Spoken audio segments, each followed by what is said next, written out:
Sejam bem-vindos ao 5º Congresso Internacional de Tecnologia na Educação.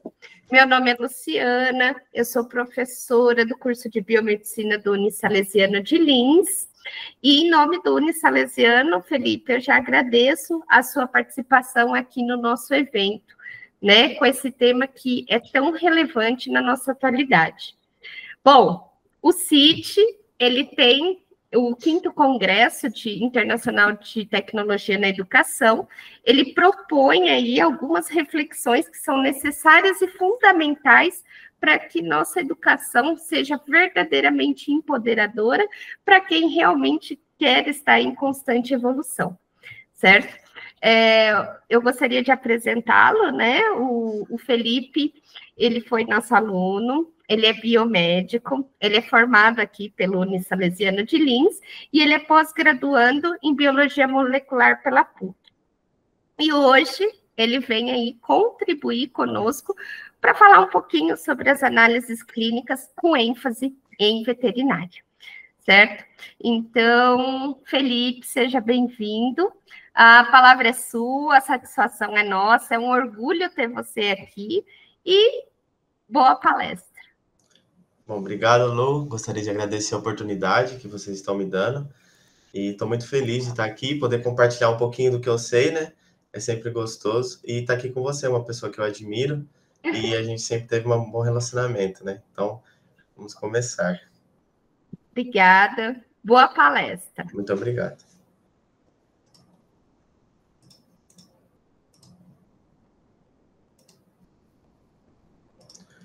Bom, pessoal, esse é o tema que eu escolhi, análises clínicas em veterinária, uma explanação do dia a dia. Então, aqui, praticamente, eu vou apresentar para vocês como é a nossa rotina lá no laboratório e falar um pouco das diferenças, coisas que tem iguais em humanos, e é isso.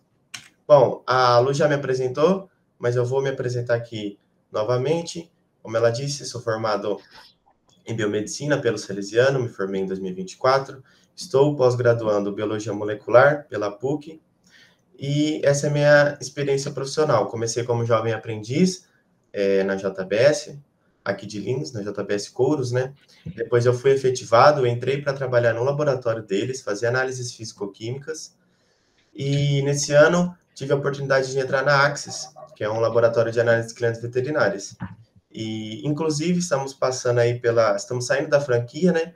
E agora vamos seguir carreira solo, vamos ser agora bulas, exames laboratoriais veterinários. Então, gostaria de trazer também essa informação aqui, que é muito legal. Coloquei aqui para vocês, esses são os temas que eu vou abordar, que são as coisas mais relevantes na rotina para a gente. Então, recebimento e triagem das amostras, que é muito importante no laboratório, como a amostra chega até a gente tem muito impacto nos resultados que vão ser liberados. Hematologia, bioquímica, sorologia, microbiologia, parasitologia e urinálise. Eu coloquei a parasitologia e a urinálise juntas porque elas têm uma demanda menor, então não tinha tanta coisa assim para passar. Bom, vamos começar. Recebimento e triagem das amostras. Bom, resumidamente, como funciona? Recebemos as amostras, ou os nossos clientes enviam através de transportadoras, ou pelo motoboy. Nós temos um motoboy que busca os exames nas clínicas veterinárias da região, e eles entram em contato com a gente envia o nosso portfólio e solicitam os exames. Assim que as amostras chegam no laboratório para a gente tem que fazer uma averiguação. Então, ver de qual espécie aquela amostra é, uma espécie de bovino, de equino, que são as principais espécies que a gente recebe, bovinos, equinos, caninos e felinos. Então, a gente divide bovinos e equinos em grande porte, caninos e felinos pequeno porte. Recebemos também algumas amostras de alguns animais mais exóticos, assim, de aves, já recebemos de galinhas, mas é mais raro. Bom, as principais amostras que recebemos sangue total, soro, cartilagem, leite, fezes, urina, pelos e croçtas de pele. E um ponto muito importante, e eu vou pedir para que vocês guardem essa informação, é que os nossos clientes são divididos em clínicas veterinárias da região, que geralmente 90% é de pequenos animais, como eu disse, caninos e felinos. E de grandes animais, também 90%, são fazendas de gado leiteiro. Essa informação é muito importante, porque ela vai ditar como o nosso laboratório funciona, quais os principais exames, quais métodos nós usamos para atender a demanda especificamente desse pessoal, né? Então, guardem essa informação. E aí, após a gente receber, ver qual exame foi solicitado, qual tipo de amostra é, a gente dá a entrada no sistema, como qualquer outro laboratório normal, e damos seguimento para as análises. Agora eu vou falar um pouco sobre a hematologia. O que é hematologia? Essa é a etiologia da palavra, né? Hemato vem do aima, do grego, sangue, e logia, estudo. Então, estudo do sangue, estudo das células do sangue. Bom, na hematologia, como funciona? Nós temos uma máquina, a máquina automatizada, né? A gente tem um hemograma automatizado, e aqui vocês podem ver do lado direito, na máquina a gente consegue selecionar qual espécie a gente vai trabalhar. Então, se eu vou trabalhar com o sangue de um cachorro, eu tenho que selecionar a máquina para ela ler o sangue do cachorro. A morfologia das células tem uma certa diferença. As hemácias do cachorro são maiores que as células das hemácias do gato. Então, é preciso ter essa diferenciação, como dos bovinos, dos equinos. Então, isso é muito importante. Isso é uma coisa diferente. Isso é uma coisa que um laboratório de humano não precisa selecionar a espécie, né? A espécie humana. Então, isso é uma curiosidade muito legal e muito importante. Tem que sempre se atentar, você ver qual tipo de amostra é. Aqui no hemograma, basicamente, na hematologia que a gente faz, ela é dividida em duas grandes partes. A parte dos eritrócitos, que seriam as hemácias ou os glóbulos vermelhos, a gente chama geralmente de série vermelha. E os leucócitos, que são os glóbulos brancos ou as células de defesa, como comumente falado. Bom, vamos aqui para a parte da série vermelha. Como eu disse, como a diferença de espécies, a morfologia é diferente. Então, quando você vai analisar, como a gente faz análise microscópica, é importante você saber, e também os valores de referência, porque um canino não precisa ter a mesma quantidade de hemácia que um felino, então você tem que saber avaliar, eu coloquei aqui avaliar o aumento ou diminuição, que é geralmente o índice, né? A gente avalia se está aumentado, se está diminuído. Geralmente, por exemplo, anemia é a falta de hemoglobina. Pô, eu preciso saber qual que é o valor de referência da hemoglobina de um felino, para eu saber se aquele gato está com anemia mesmo ou não. E aí tem a parte dos leucócitos, que os leucócitos são os glóbulos brancos, a nossa parte de defesa do corpo, né? E ele se divide em vários tipos de células, diferente da série vermelha, que a gente analisa apenas as hemácias. Como eles se dividem em vários tipos, você tem que saber avaliar cada um. E um diferencial que a gente tem no nosso laboratório é que a gente faz a contagem diferencial de leucócitos em 100% das lâminas. Então, assim, isso traz uma segurança tanto para nós, para a gente saber, não, estamos liberando um laudo que foi avaliado microscopicamente. Então, a gente vai no microscópio em todas as lâminas, 100%, não passa nenhuma. A gente vai olhar, então a gente vai conseguir olhar a morfologia dos leucócitos, se tem alguma alteração, se tem algum neutrófilo tóxico, como que estão os linfócitos também. Então, isso é muito bom, isso passa muita credibilidade. Além, claro, da parte eritrocitária também. Então, a gente vai ver como tá essas hemácias, como está a hipocromia, né? E a gente geralmente avalia também o aumento e a diminuição, né? Com o aumento dos leucócitos, pode falar se o animal está com uma infecção, alguma inflamação, qual tipo que é. E, como eu disse, temos tipos diferentes, né? Então, dependendo de qual tipo do leucócito está aumentado, a gente consegue ter um norte, né? Um sentido, provavelmente pode ser uma infecção bacteriana, por exemplo, dependendo de qual tipo tiver alterado, né? Então, isso é muito legal, é muito importante, é uma coisa que faz total diferença na hora de laudar e ajuda muito no diagnóstico. Eu trouxe aqui também uma coisa que é muito comum na nossa rotina, que são os hematozoários. Como nós fazemos a contagem diferencial 100% das lâminas, às vezes a gente pega esses carinhas aqui, né? Que são parasitas intracelulares que vivem nas células do sangue. É muito comum nos animais, principalmente Babesia e Mycoplasma, que essa lâmina a gente viu lá no laboratório, eu tirei foto e trouxe para vocês. Isso é um hemograma de um bovino, se eu não estou enganado. e ele estava cometido por esses dois parasitas, né? Então, a gente pode ver aí circular... Só desligar o ar aqui que eu tô com frio. Desculpa. Circular da babésia e o micoplasma. Assim, é bem difícil de ver, mas se o animal ele tiver com a doença, tiver na fase específica, a gente consegue ver na lâmina. Então, a gente já passa para o veterinário. Ó, tem suspeito sugestivo de babésia, sugestivo de micoplasma. E aqui eu deixei para vocês os principais hematozoários que a gente procura, né? Que são a babésia, anaplasma, micoplasma e leishmaniose. Isso é muito interessante. Bom, e aqui agora parte dos bioquímicos, né? Análise bioquímicos. Bom, os bioquímicos são outra parte muito importante, né? Geralmente tem um controle muito grande sobre o equipamento que faz os bioquímicos. É também automatizado, né? É por espectrofotometria. E a gente tem um controle muito rígido do equipamento para que a gente consiga garantir que aquela leitura está certa. Então, passamos os controles, até mesmo as faixas o valor de referência da alteração, a gente faz esse controle. Então, se está muito alterado, está fora do range até de alteração, a gente suspeita daquela amostra. Nós temos algumas ações que podemos tomar para ter esse controle, que é muito importante nas análises clínicas. A amostra que a gente usa para eles é o soro ou plasma. E qual que é a diferença, né? O soro é a separação da parte sólida e líquida, só que forma um coágulo embaixo. Então é diferente. E o plasma é quando a gente faz essa separação também, só que no tubo roxo, que ele já tem um anticoagulante, então não forma coágulo. Fica separado, mas... E assim também, alguns analitos, todos os analitos nós conseguimos fazer com soro, alguns conseguimos fazer com plasma. Então, tem essa diferença. Bom, os bioquímicos são, assim, imprescindível para um diagnóstico, né? Auxilia muito na triagem da doença, porque, assim, o animal, ele não fala, né? Então, o médico veterinário, ele tem que ir muito nos sintomas, e às vezes o animal ainda não está apresentando sintoma, não está muito claro, né? Então, a importância é muito grande. A maior demanda que a gente tem lá são os marcadores renais e hepáticos em animais de pequeno porte, tá? Então, a nossa grande demanda é isso. E menor demanda, minerais, glicose, albumina e algumas vitaminas.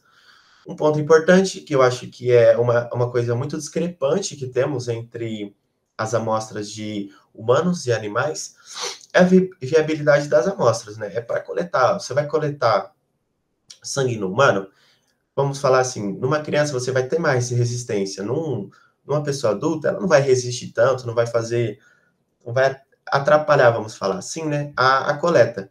E por que isso é importante? Porque o momento da coleta, para análise de bioquímica, é muito importante, porque se você tiver algum trauma ou alguma punção mais forte, que vai acontecer? Vai ter a hemólise, as hemácias vão se romper, vai soltar hemoglobina, e na hora do soro, na hora que a gente dessora, perdão, a gente centrifuga a amostra, essas hemoglobinas ficam soltas no soro, e aí o que acontece? Como eu disse, a máquina ela lê através de espectrofotometria. Você vai deixar aquela amostra mais vermelha. Então, você vai interferir na viabilidade, pode interferir nos resultados.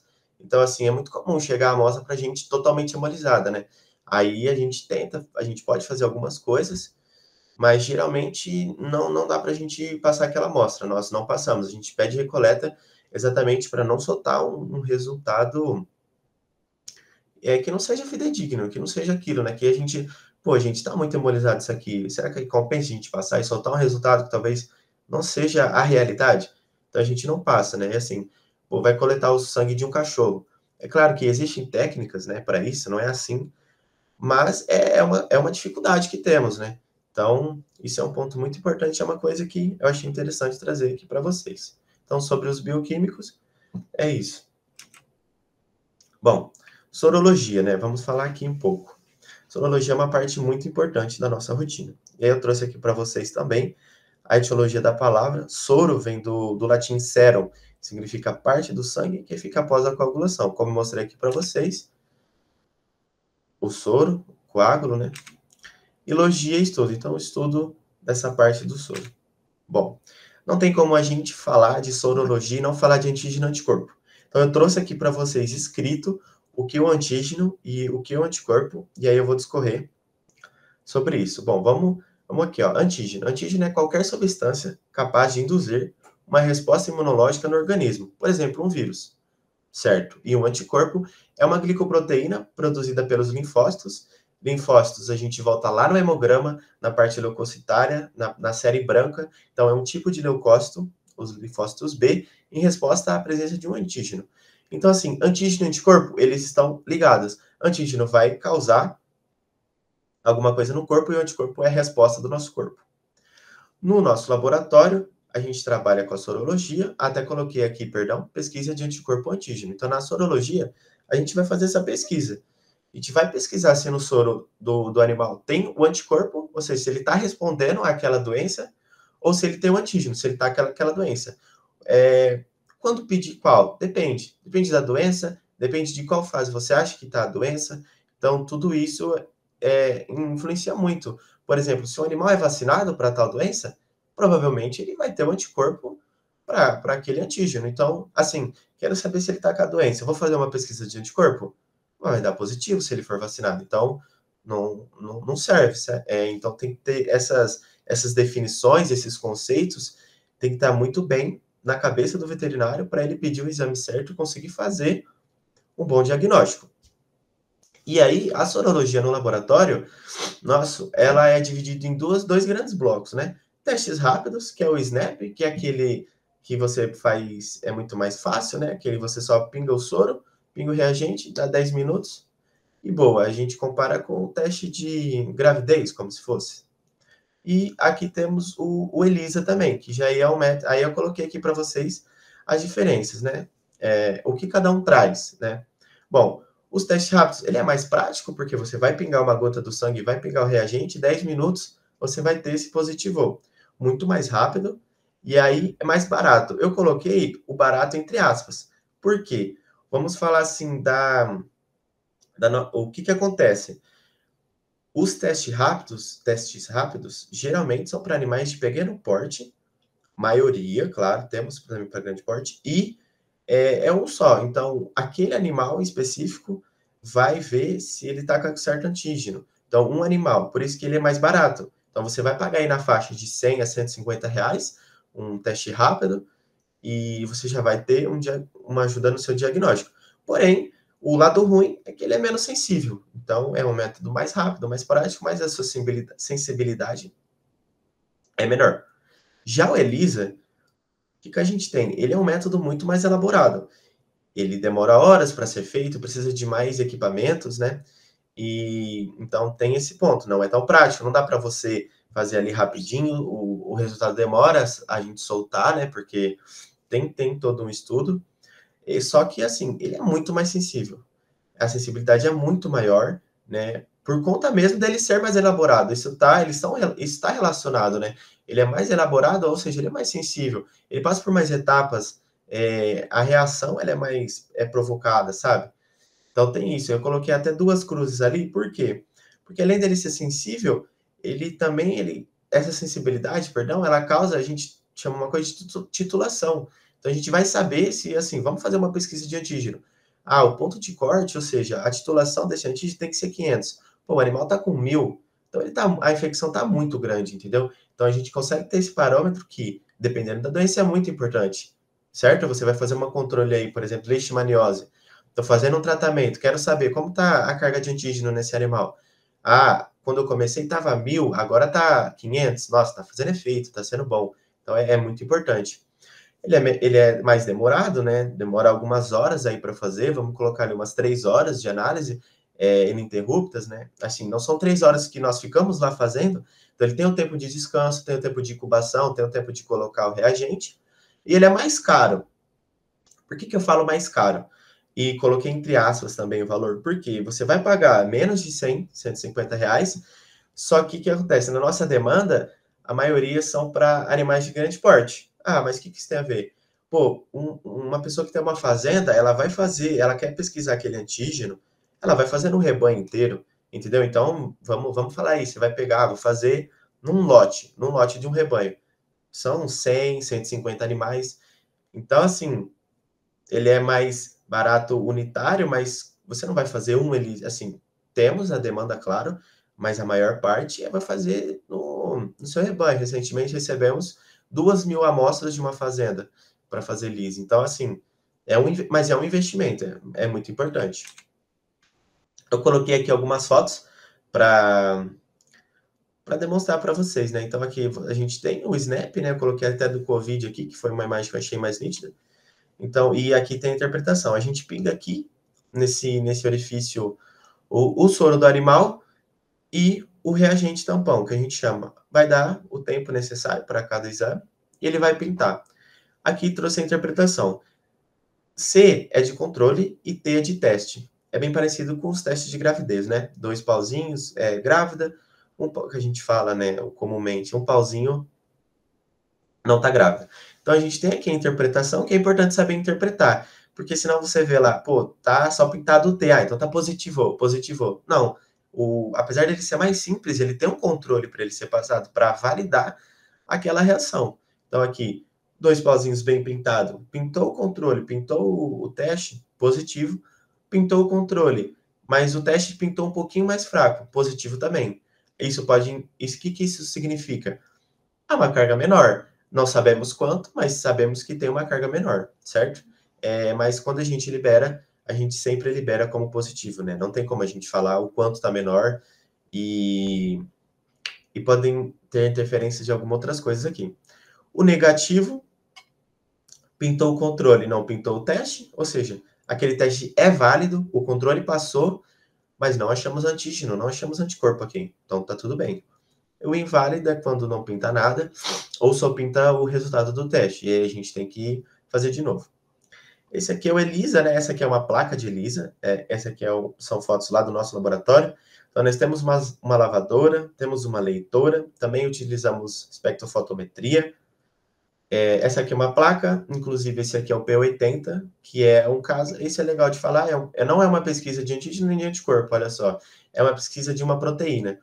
É uma doença que causa nos animais e geralmente os animais são vacinados e quando a gente faz essa pesquisa dessa proteína para saber se ele tem ou não a doença, né? Então, mostrei aqui para vocês.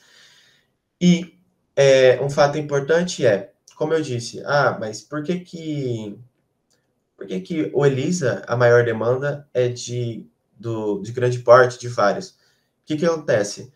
Como eu disse lá no começo, pedi para vocês guardarem essa informação, que ela é importante. Nosso grande porte, certo? Nós recebemos as amostras e esse pessoal trabalha com gado leiteiro. Isso era gado leiteiro que eu queria falar. O gado, o que acontece? Nas fazendas de gado de leite, a reprodução é uma parte muito importante do processo. O animal precisa estar sempre se reproduzindo, a vaca, né, no caso, para ela continuar produzindo. Então, existem protocolos para como que acontece essa reprodução, como que é todo esse fator. E o que acontece? Você tem lá as suas cabeças de gado. Você tá com... O que pode me atrapalhar? Pô, o meu animal tá tendo aborto.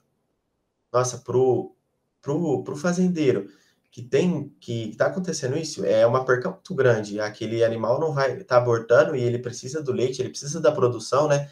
Então, geralmente, nós recebemos o ELISA, é solicitado anticorpos, ou para a gente pesquisar as doenças, de doenças que atrapalham exatamente na reprodução. Então, alguns exemplos são o BVD, esse P80 é do BVD, que é um vírus. Nós fizemos 3 tipos para esse BVD, é muito importante. Temos IBR também, que é outro vírus, Neospora também.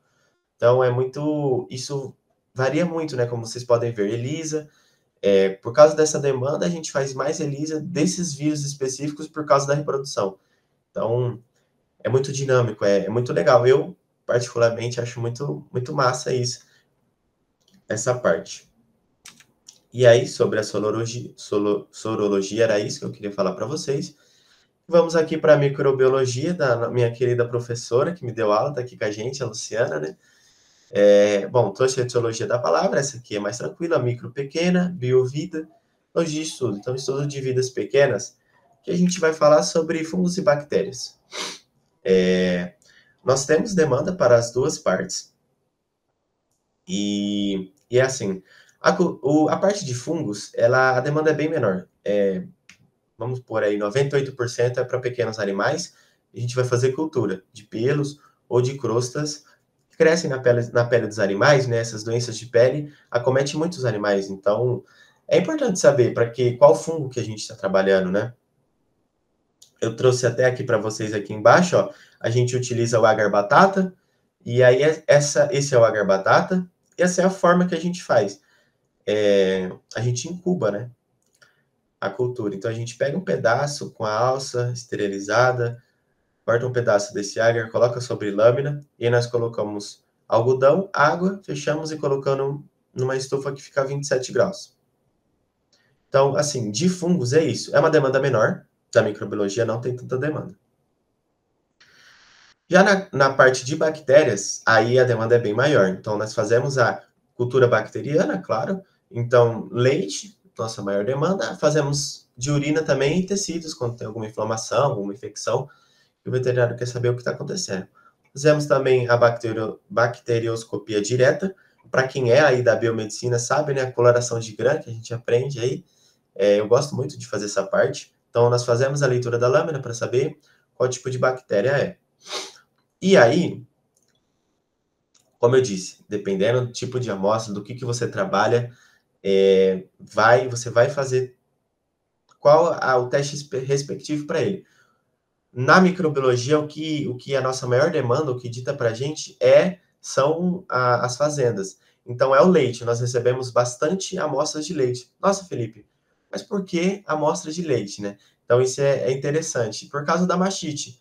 A mastite é uma infecção que a vaca pode ter na glândula do leite. E uma infecção, ela pode ser bacteriana, fúngica ou viral, mas 90% é bacteriana, então recebemos muitas amostras. E então isso é importante, né? O veterinário, e a gente precisa ter uma triagem boa. Eu trouxe aqui para vocês o nosso agar e vou explicar como funciona para vocês, para a gente chegar nesse diagnóstico. Qual agente que está atacando aquele rebanho, né? Qual o melhor antibiótico que eu posso dar para aquele animal para que pare? Porque uma vaca com mastite é uma vaca que não está produzindo, então significa prejuízo. E não dá, né? E assim, a contaminação é muito fácil. Então, bactéria, é altamente contagioso. Assim, se uma vaca tem, você tem que cuidar rápido, tem que ser uma ação imediata para que não contamine o rebanho inteiro, porque aí, assim, não, a gente já não entra muito na parte de laboratório, mas para você, se você deixar muito, a ação que toma na fazenda demora muito para aquela vaca voltar o processo, certo? Então é muito importante. Aqui, esses são os nossos agars, né? A gente tem uma placa bipartida, esses são os agars que a gente usa lá, tá? Essa placa bipartida, ela tem 2 agars, então a gente vai semear a amostra aqui. Então o agar McConkie, ele é um agar mais específico, então só cresce um tipo de bactéria nele, e o agar sangue. Então assim, fizemos a cultura, avaliamos, só cresceu no agar sangue, ou seja, aquele tipo de bactéria a gente já consegue fazer uma classificação. A gente já separa ela de um grupo, não é desse grupo, é desse. Então ela cresceu só nesse, só no agar sangue. São bactérias gram-positivas, né? Uma linguagem mais técnica. E quando ela cresce nos 2 agars, a gente considera uma bactéria gram-negativa, porque o agar McConkie só permite que cresçam bactérias gram-negativas. Então, peguei a placa. Só cresceu o agar sangue, um tipo de conduta. Só cresceu nos 2 agar, outro tipo de conduta, né? Geralmente nós avaliamos quando cresce só no agar sangue aqui, né, nós identificamos como Streptococcus, e aí dependendo do grau de hemólise que fica aqui, a gente classifica ela nos tipos de Streptococcus. Caso ela seja gram-negativa, ou seja, cresceu dos 2 lados da placa, a gente faz o teste da catalase, que é um teste também de diferenciação. Como vocês percebem, em microbiologia a gente vai diferenciando até achar. E também usamos o manitol, que é outro tipo, a gente vai classificando, chega numa parte, precisa do manitol, que é o agarsal, para diferenciar esse agente e saber certinho qual que é. Geralmente aqui é quando são estafilococcus, né? E aí, para a gente saber se ela é estafilococcus aureus ou coagulase negativa. Quando é aureus, o agar fica amarelo, quando é coagulase negativa, não cresce. E aí também a gente usa o sistema Bactray, quando a gente identifica que a gente identifica que não está se encaixando em nenhuma das nossas classificações, certo? É um sistema que, por meio de reações bioquímicas, ele vai mudar a cor aqui, a gente faz a cultura, joga a bactéria aqui dentro, e a gente tem um software que lê e dá qual bactéria provável é, e a porcentagem de ser aquela bactéria, mas é bem confiável. E aqui eu trouxe para vocês também o Agar-Miller-Hitton, que é o nosso antibiograma, né? Então a gente vai diluir vamos diluir a bactéria no soro fisiológico, vamos plaquear aqui, e a gente coloca esses discos de antibiótico, né? E aí a gente avalia o halo que se forma. Vocês podem ver aqui, ó. Esse aqui é o agar, e aqui tem um halo. Aqui é a ação do antibiótico sobre aquele agente, né? E aí, assim, quanto maior o halo, mais sensível é a bactéria àquele antibiótico. Então, ele é melhor. Quanto menor o halo, mais resistente é a bactéria sobre aquele antibiótico. Então, ele é pior. Então, isso é muito importante, como eu disse, na mastite, para tratar os animais, né? E acabar rápido com essa infecção. E aqui estamos finalizando parte de parasitologia e urinálise. É uma demanda menor. Urinálise geralmente fazemos apenas em animais de pequeno porte, né? É a nossa demanda. Parasitologia é um pouco dividido, mas também dá para colocar aqui a maior parte em animais de pequeno porte. Bom, vamos falar aqui da parasitologia, como eu disse, maior demanda em pequeno porte. E aí, para a parasitologia, nós usamos dois tipos de métodos, né? Então, nós usamos os métodos que vão deixar os ovos dos animais sedimentados. Então, nós processamos aquela amostra e depois ou a gente espera para ver se e pega a amostra de baixo para ver se os ovos são pesados, para pegarem ovos pesados, no caso, ou nós colocamos uma solução hipersaturada que vai fazer com que os ovos flutuem. Nós pegamos a amostra de cima e vemos se tem o parasita, né? Para pequenos, os métodos que nós mais utilizamos é o Willis, Faust e Hoffman. Hoffman nós utilizamos bastante em humanos, né? É bem preconizado. Willis e Faust, como eu expliquei para vocês, são métodos de flutuação. Então, nós vamos trabalhar ali com soluções hipersaturadas, vão fazer que esses ovos vão para cima. São geralmente ovos mais leves, que nós chamamos, né? E utilizamos também o Hoffman, que é um método de sedimentação. Os ovos vão lá para baixo e nós conseguimos fazer essa pesquisa. Para grandes animais, a técnica mais preconizada é o APG, que é a técnica de McMaster. O APG significa ovos por grama. Então, nós vamos processar a amostra e colocamos numa lâmina específica, que ela tem várias baias, que nós chamamos, e aí nós vamos escorrer sobre essas baias dessa câmara e contar quantos ovos tem. E aí a gente tem uma conta específica que o sistema faz e dá um resultado de como se fosse uma titulação. Não é uma titulação, mas é quantos temos ali, né?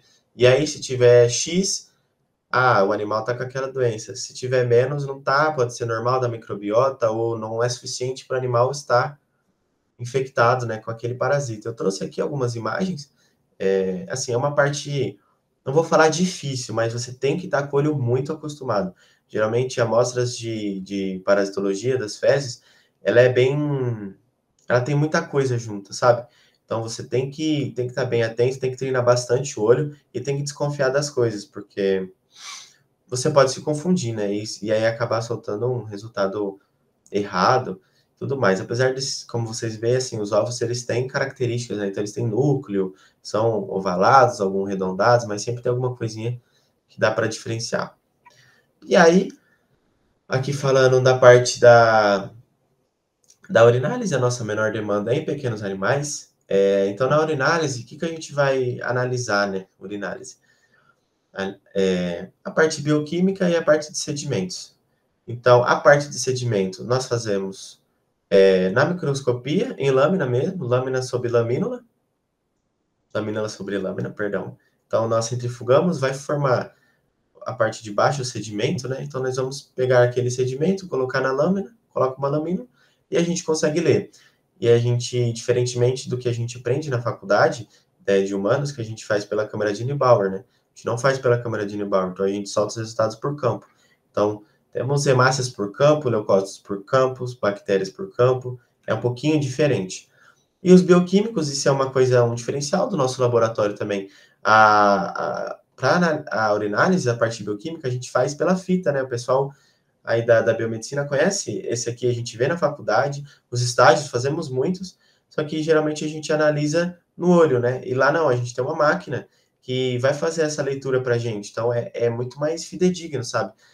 Não tem assim, nossa, eu acho que esse aqui, que nem vocês podem ver aqui, ó, acho que esse aqui tá mais para esse verde, eu acho que tá mais para esse. Não, não tem isso. A máquina lê, como ela é programada, ela já solta certinho para a gente. Então, assim, agiliza muito, facilita muito e traz uma segurança muito grande para a gente, né? A gente não fica com dúvida, será que quanto a proteína desse animal aqui? Para mim tá mais verde mais escuro. Não, a máquina lê e ela já solta o resultado para a gente. Isso é muito bom, né? E eu trouxe aqui uma curiosidade que geralmente em humanos, né? Como se faz a coleta da urinálise? É ali o primeiro jato do dia, né? Todas aquelas coisas que a gente já sabe. E nos animais, a gente tem a técnica, além de sonda, claro, da cistocentese. O que é isso? É uma punção. Então, o veterinário é muito simples, né? O veterinário vai fazer uma punção direto na bexiga do animal, vai coletar essa urina e vai mandar para a gente. Então, é muito importante para ver uma infecção, porque não teve contaminação durante o trato urinário, né? Se tiver alguma bactéria, se tiver lá na bexiga, a gente vai saber.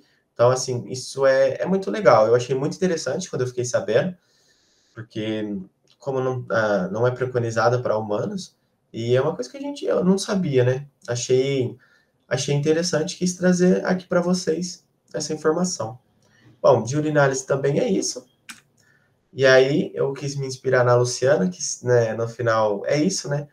Vamos terminar aqui a minha palestra. Quis me inspirar na Luciana. Ela sempre trazia uma frase para a gente no final da aula, então trouxe aqui: ninguém é tão grande que não possa aprender, e ninguém é tão pequeno que não possa ensinar, né? Então fica aí de reflexão para vocês, e muito obrigado. Espero que vocês tenham gostado da palestra, eu fiz com muito carinho. Gostaria de agradecer novamente a Luciana, a Unisalesiano, o Silvio, que é um grande amigo, gosto muito dele, a Edivânia também. E muito obrigado por vocês terem separado um tempo do dia a dia de vocês. A gente sabe que hoje em dia é muito corrido as coisas, para assistir um pouco do que eu tinha para falar para vocês. É isso, pessoal. Muito obrigado. Felipe, nós que agradecemos. A hora que eu vi você falando de micro, é lógico que passou um filme na minha cabeça, né? É muito gostoso esse retorno dos nossos alunos quanto profissionais. Então, eu, em nome de toda a equipe aqui, gostaríamos muito de agradecer sua participação, foi incrível sua palestra, e eu tenho certeza que vai agregar muito aqui para os nossos acadêmicos, para eles conhecerem um pouquinho a mais aí, realmente, da parte veterinária, que é uma área bem distinta e que está crescendo bastante, certo? Então, em nome do Unisalesiano, agradecemos sua participação. Muito obrigado, Lu.